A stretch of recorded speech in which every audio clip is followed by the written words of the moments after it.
My husband surprised me with a romantic getaway, but I found the real reason in his browser history. Trevor had been acting strange for weeks. Whispered phone calls, late nights at the office. Then suddenly, he burst through our door waving a confirmation. "Pack your bags, babe," he said, grinning too wide. "Spa weekend in Napa."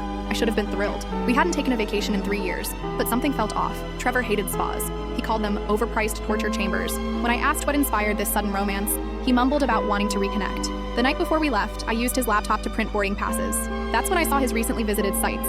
My stomach dropped. Divorce attorneys, asset protection, how to hide money offshore. There were forum posts about custody battles, downloads of financial software, screenshots of our bank statements with notes in the margins. One browser tab was still open. Romantic last weekend ideas before filing. I sat frozen. My marriage was ending, and Trevor was planning to butter me up first. Make me think everything was fine before blindsiding me with papers. I printed everything. The next morning, Trevor loaded our bags enthusiastically. During the drive, he kept squeezing my hand. "This is exactly what we needed," he said. I smiled and nodded, my purse heavy with his research. At the resort, he went overboard. Couples massage, wine tasting, expensive dinners where he gazed at me like we were newlyweds. "I've been thinking about our future lately," he said over dessert. "Really? What kind of future?" His eyes shifted. "Just making sure you're taken care of." That night, as he showered, I used his phone. More evidence, text messages with his lawyer about timing, a calendar reminder. File Monday after weekend away. I screenshot everything and emailed it to myself. Sunday morning, Trevor suggested breakfast in bed. "I have something important to discuss," he said, suddenly serious. "So do I replied, pulling out my phone. I showed him the screenshots.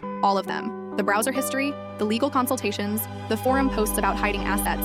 His face went white. "How did you? Your laptop. You left everything open." "I can explain. Can you explain this text?" I read from his phone. "Wife suspects nothing. Will file immediately after weekend. She'll be devastated, but won't see it coming." Trevor's mouth opened and closed like a fish. "Here's what's happening," I said calmly. "You're going to cancel whatever you planned. We're driving home, and you're packing your things. But I already forwarded everything to my lawyer, including your plan to hide our savings." His face crumpled. "How long have you known?" "Since Friday night." "You think I'd come on a romantic getaway after discovering you've been planning to destroy my life?" Trevor sat in stunned silence. "By the way," I added, "I used your credit card to book myself 2 more nights here, alone. Consider it a divorce gift." I grabbed my suitcase and left. At the front desk, I asked them to remove Trevor from my reservation. "My husband's checking out early," I explained. "Family emergency." He left within an hour. I spent Monday by the pool, fielding calls from my lawyer while sipping mimosas. She'd already filed a restraining order against our joint accounts.